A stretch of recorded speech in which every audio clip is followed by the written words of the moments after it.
Allahu Akbar. Allahu liman hamidah. Allah.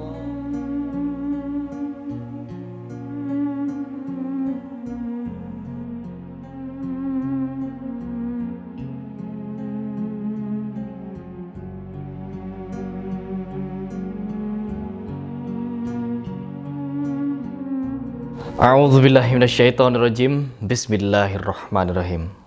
Teman-teman, kita lihat sendiri ya perkembangan dari Al-Zaitun atau hasil didikan dari Panji Gumilang. Barusan saya nonton bagaimana mereka melakukan salat Jumat, dan subhanallah, mereka melakukan salat Jumatnya dengan berbaris bersama perempuan. Jadi perempuan di depan laki-laki. Kenapa saya menyatakan demikian? Laki-laki, perempuan sejajar, ya. Jadi posisi perempuan dan laki-laki sejajar. Jadi tidak ada pembatas. Jadi ketika ruku, ya, si perempuan juga ruku, yang di belakang ada laki-laki ngelihat perempuan yang lagi ruku.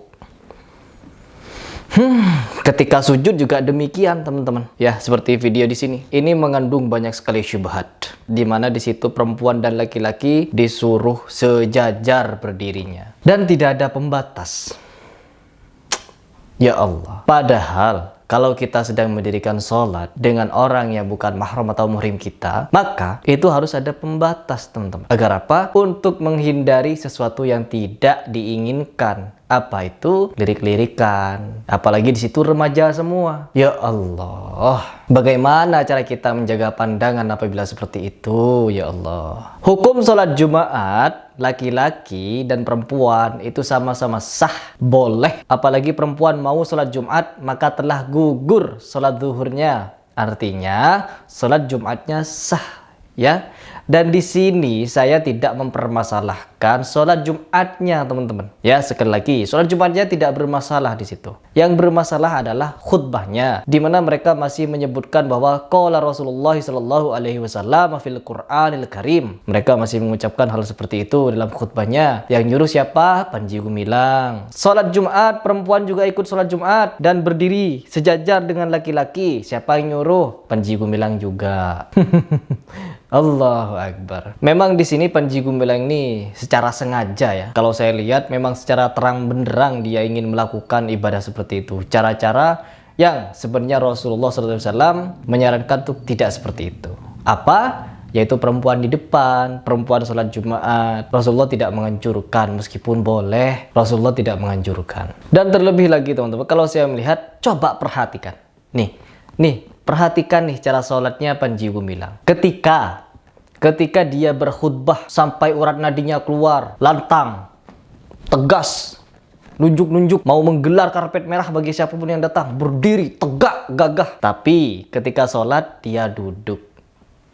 Udhurnya apa? Kenapa harus duduk sholat? Ya, dia kuat berdiri, tapi memilih duduk. Na'udzubillah min dzalik. Ini orang sudah tua, tetapi kenapa masih melakukan beribadatan yang sama sekali tidak ada uzurnya? Uzur sholat duduk, padahal dia bisa berdiri. Ya, kalau dia punya masalah encok, misalkan punya encok, rukuknya pelan-pelan saja. Artinya ketika dia duduk terus ketika sholat, dia tidak mau ruku. Warka'u ma'ar raki'in. Ya, rukulah bersama orang-orang yang ruku.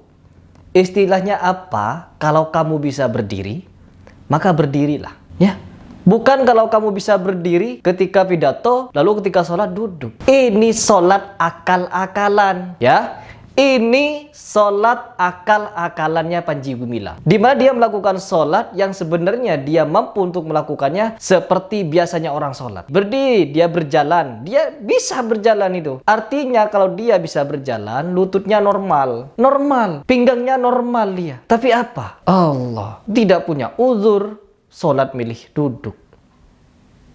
Ini yang menurut saya parah, teman-teman. Ini yang menurut saya parah. Banyak keparahan yang dilakukan oleh Panji Gumilang. Di mana Panji Gumilang ini yang sebenarnya lulusan Gontor katanya. Dia lulusan Gontor, tetapi kenapa pemikirannya liberal? Bukan cuma liberal, menyalahi syariat. Ya, apabila orang mau sholat, maka sholatlah seperti biasanya. Selagi dia mampu berdiri, maka berdirilah. Mampu pasti ruku, bisa ruku. Apa semakin tua sudah? Ya, semakin tua. Terus habis itu, aduh, Padahal di dalam syariat itu banyak sekali pilihan, teman-teman. Banyak sekali pilihan. Padahal kenikmatan paling nikmat ya, kenikmatan yang dirasakan oleh seorang hamba itu adalah ketika sujud. Itu adalah kenikmatan yang tidak terukur ketika sujud. Ya Allah. Kalau tidak bisa bersujud dengan lututnya, maka dahulukanlah tangan. Dahulukan tangan, baru lutut dan kepala. Kalau lutut dan tangan sudah tidak bisa, intinya kita mau sujud gitu langsung mau roboh gitu, gak bisa, gak kuat lagi persendihan lututnya, ya sudah. Duduk. Tetapi Panji Gumilang ini kalau kita lihat-lihat ketika dia pidato, nengok kanan, nengok kiri, berjalan, gagah bicara di depan siapapun, gagah dia berdiri, tegak dia, nunjuk-nunjuk gini, tegak. Pinggangnya tidak bermasalah. Allah. Bagaimana menurut kalian? Ini sholat yang dicontohkan Rasulullah, apa sholat yang diakal-akali? Kalau menurut kalian, jawab di komentar di bawah, teman-teman. Terus kita sebagai umat muslim bagaimana menyikapi ini? Sedangkan dia tidak mau didatangi oleh kami. Bahkan sampai hari ini email saya dibalasnya tidak beres, teman-teman. Nanti saya akan baca emailnya. Jadi yang ada di situ hanya kesombongan, kecongkaan, ujub, takabur itu orang. Saya memang di sini kalau melihat orang-orang yang sombong, takabur, pasti di sini tuh geram. Apalagi melihat orang yang mengaku-ngaku punya surga gitu. Bisa memasukkan siapapun ke surga. Na'udzubillah min dzalik. Apalagi ini, si Panji Gumilang ini, seolah-olah syariat yang Nabi Muhammad ajarkan itu masih belum sempurna, teman-teman. Apakah kita mau diam melihat hal ini? Na'udzubillah. Baik teman-teman, saya tidak memiliki banyak komentar mengenai fenomena ini. Tetapi apa yang dilakukan Panji Gumilang ini sangat luar biasa. Sangat-sangat luar biasa menyimpang dari hal yang sebenarnya. Sangat luar biasa juga menyimpang dari ajaran Nabi Muhammad SAW. Dan kita ketahui bersama bahwa memang Panji Gumilang ini atau Al-Zaitun ini ingkar kepada As-Sunnah. Kita bisa lihat sendiri. Na'udzubillah. Baik teman-teman, itu saja dari saya. Mari kita bersama-sama tetap jangan diamkan hal ini berkelanjutan. Jangan biarkan hal ini tenggelam dengan begitu saja. Tetapi apa? Kita wajib menyuarakan agar kegiatan yang ada di Al-Zaitun ini bisa segera difatwakan oleh MUI bagaimana itu hukumnya. Nauzubillah.